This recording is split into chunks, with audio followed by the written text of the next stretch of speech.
안녕하세요. 업업 전업가장입니다. 벌써 1년째 아무런 소득 없이 예전에 회사를 다니며 분가를 위해 차곡차곡 모아둔 돈으로 겨우겨우 버티며 살고 있습니다. 저는 가장으로 새로운 도전을 한답시고 매달 돈만 까먹고 있는 중이고요. 와이프는 혹시 모를 사태 대비해 학원을 다니며 자격증을 준비 중입니다.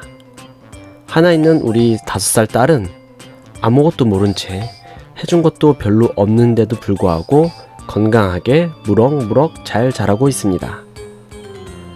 매달 아낀다고 해도 술술술 빠져나가는 저희 가족의 한 달 생활비를 살펴보도록 하겠습니다. 우선은 제가 메인으로 쓰고 있는 신한카드를 보면 이번 달은 제가 신한카드를 분실하는 바람에 지출 내역이 그렇게 많지는 않았는데요. 지하철 버스비로 조금 나왔고, 네이버 쇼핑, 가스비, SK 브로드밴드 해서 총 68,942원의 지출이 있었습니다. 예전에 핸드폰을 개통하면서 만들었던 KB카드는 원래는 관리비만 자동이체로 연결시켜 놨었는데 이번에 신한카드를 분실하면서 지출이 좀 많았습니다. 시작부터 외식으로 대박집에서 15,000원 지출이 있었고요. 그리고 주유비, 주차, 슈퍼는 제 딸이 유치원을 갔다 오면서 항상 먹고 싶은 게 생길 때마다 사주곤 하는데 뽀로로 음료수라든지 킨더조이, 그리고 햄버거, 젤리, 과자 등등, 그래서 매일매일 슈퍼에 지출이 조금씩 있고요. 주유비가 3만원, 8월 10일에 또 3만원, 8월 16일날 또 3만원. 지방으로 장례식장을 2군데 다녀오면서 아마 주유비가 더 많이 나온 것 같고요. SK텔레콤 47,180원. 이번 9월달에 SK 알뜰폰으로 바꾸면서 매달 5,500원짜리로 바꿨거든요. 관리비 322,660원이 나왔고요. 그래도 7월에 이번 연도는 그렇게 여름이 덥지가 않아서 다행히 관리비 선방을 했고요. 근데 문제는 8월달이죠. 8월달은 에어컨을 많이 돌리다 보니까 전기비가 얼마쯤 나왔을지, 그리고 고속도로 교통비가 있고요. 여기저기 많이 다녔네요. 그렇게 해서 KB카드는 60만 5,810원의 지출이 있었습니다. 그리고 세 번째 삼성카드는 원래 같은 경우에는 삼성카드를 사용하지 않는데 이번 신한카드를 분실했다 보니까 홈플러스 결제용으로 삼성카드를 들고 나갔습니다. 그래서 8월 1일 홈플러스에서 지출이 있었고요. 그리고 슈퍼, 홈플러스, 역시도 홈플러스죠. 그리고 웅진 플레이도시, 그리고 백다방, 질보단 양이죠. 홈플러스도 홈플러스로 홈플러스까지 해서 총 합계 42만 8,907원의 지출이 있었습니다. 이번에 신한카드, KB카드, 삼성카드에서 100만원이 넘는 지출이 있었는데요. 제가 50만원, 60만원 선에서 지구 방어를 해줘야 와이프가 시킨 어디서 오는지도 모르는 온라인 쇼핑 택배 공세에 그나마 선방할 수가 있는데 말이죠. 와이프가 쓰는 하나카드를 보도록 하겠습니다. 하나카드에서는 SK텔레콤 통신비 39,830원 지출이 있었고요. 그리고 와이프가 메인으로 사용하는 롯데카드를 한번 보면 할부기, 저희 건조기 산 할부가 지금 아직 8번밖에 안 들어갔고 26번이나 더 남았네요. 할부의 노예가. 그리고 장모님 옷 사드린 할부는 이번 달로 마무리를 하였습니다. 유후! 11번가에서 또 온라인 쇼핑으로 뭘 시켰죠. 그리고 8월 6일날 유니클로에서 생필품을 샀는데 제가 빨래를 개다가 와이프의 고무줄 다 늘어난 속옷들을 보면서 눈물을 흘리지 않을 수가 없었습니다. 그래서 제가 와이프한테 도저히 안 되겠다, 속옷을 사야겠다 라고 해서 유니클로에 가서 할인을 팍팍 받아서 속옷을 대량 구매하고 왔습니다. 아주 뿌듯했던 하루였고요. 그리고 네이버 쇼핑, 온라인 쇼핑, 슈퍼, 또 네이버 쇼핑, 네이버 돈 많이 벌겠어요. 웅진 플레이도시 입장권으로 좀 지출이 있었고요. 근데 이 온라인 쇼핑이 뭐냐고 물어보면 다 제 딸 용품이라고 얘기를 하거든요. 그런데 맞습니다. 제 딸 용품이 대부분인데 중간중간 섞여서 와이프 화장품도 오고 뭐 이렇게 오는 걸 제가 목격을 했었거든요.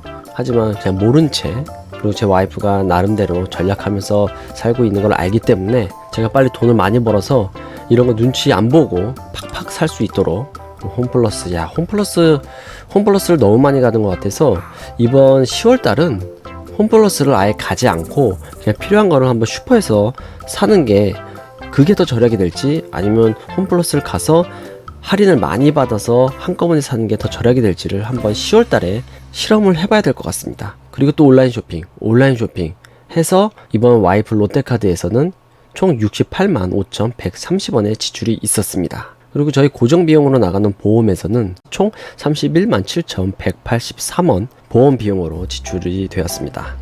그리고 기타로는 딸 유치원, 지금은 교육비용이 25만 5천원 정도 지출이 되고 있고요. 그리고 처가댁 가족 회비 매달 10만원씩 내고 있습니다. 그리고 제 대학교 동창 회비로 2만원 지출이 있었고요. 그리고 매달 청약이 5만원씩 들어가고 있습니다. 그리고 이번 8월달은 경조사가 좀 있었는데요. 장례식 2군데를 다녀오면서 20만원을 지출했고, 장인어른 생신이 있어서 20만원을 용돈으로 드렸습니다. 그래서 총 합계 82만 5천원의 지출이 있었고요. 이번 달 총 지출은 297만 802원의 총 지출이 있었습니다. 주식 손실로 이 주식 손실, 제가 빨리 이 주식 손실을 빨간색으로 바꿔야 되는데, 이번 8월달은 제가 1년 넘게 작년에 회사 다닐 때부터 가지고 있었던 수성이라는 종목이 거래 정지가 풀리면서 마이너스 40%가 넘는 손실로 빠져나올 수가 있었습니다. 저는 상장 폐지를 걱정하고 있었기 때문에 이렇게 마이너스 40만원의 손실로 빠져나올 수 있는 거에 대해서 너무 감사하고 있고요. 그래서 주식 손실은 마이너스 43만 5,193원의 주식 손실이 발생을 했습니다. 그래서 이번 8월 달에는 총 340만 5,995원의 지출이 발생을 했습니다. 그리고 7월 유튜브 수익금 128.16달러가 입금이 되었고요. 유튜브 수익금은 외화 통장에 따로 잘 보관이 되고 있습니다. 이번 8월달 지출을 한번 섹터별로 정리를 해서 보면, 수입은 역시 빵원이고요. 참 안타까운 부분이죠. 생필품은 지난달에 비해서는 줄어들었지만 평균적으로 30만원 밑으로 유지를 해야 될 것 같고요. 식료품비도 저번 달에 비해서 줄긴 했지만 이 또한 50만원 이하로 줄이도록 노력을 해야 될 것 같습니다. 그리고 교육, 보험, 브로드밴드, 휴대폰, 청약, 관리비, 가스비 등은 고정비용으로 지출이 되고 있고요. 주유비는 지난달보다 거의 2배 가까운 상승이 있었습니다. 다행인 점은 의료비가 빵원이었습니다. 그래도 아픈 사람이 없어서 병원 갈 일이 없었던 점에 대해서 정말 감사드리는 부분이고요. 이 의료비 같은 경우에는 항상 예상의 지출이기 때문에 줄이면 줄일수록 훨씬 더 좋죠. 그리고 주차, 많이 다니면 많이 다닐수록 주차 비용이 많이 나올 수밖에 없고요. 그리고 주식 손실은 지난달보다 많아졌지만 그래도 기분 좋은 손실이었다, 이렇게 얘기할 수 있을 것 같고요. 문화생활 비용은 웅진 플레이 도시를 다녀오면서 한 10만원 돈이 나왔습니다. 그리고 저번 달보다 경조사 비용이 조금 더 나왔네요. 그래서 총 340만 5,995원의 지출이 있었습니다. 자, 그렇게 해서 2019년도 1월부터 8월까지는 총 2,397만 8,145원을 생활비로 갉아먹었습니다. 이 체감상 돈이 쌓이는 건 참 힘든 것 같은데 밑으로 갉아먹는 건 정말 빨리 없어지는 것 같아요. 이렇게 매달 아끼는 것도 물론 중요하지만 아끼는 것보다 지금 더 중요한 것은 제가 빨리 소득을 발생을 시켜서 지금 쓰는 생활비보다 더 위로 벌어 제끼는 게 더 중요할 것 같습니다.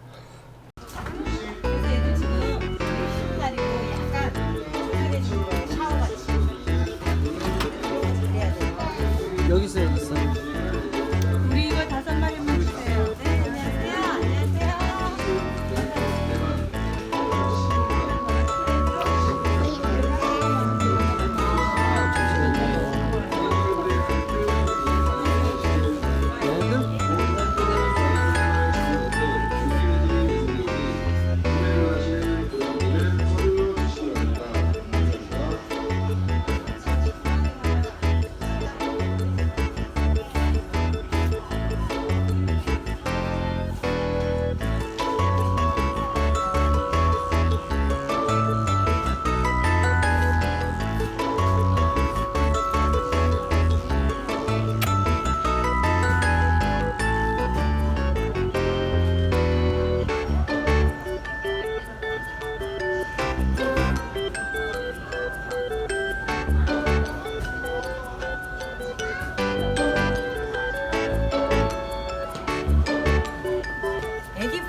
아, 그래요? 알겠습니다. 지금 갔어요. 예. 애들 보여주는 거는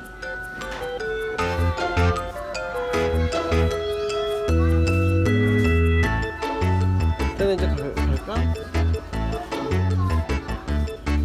다음에 또 보러 오자.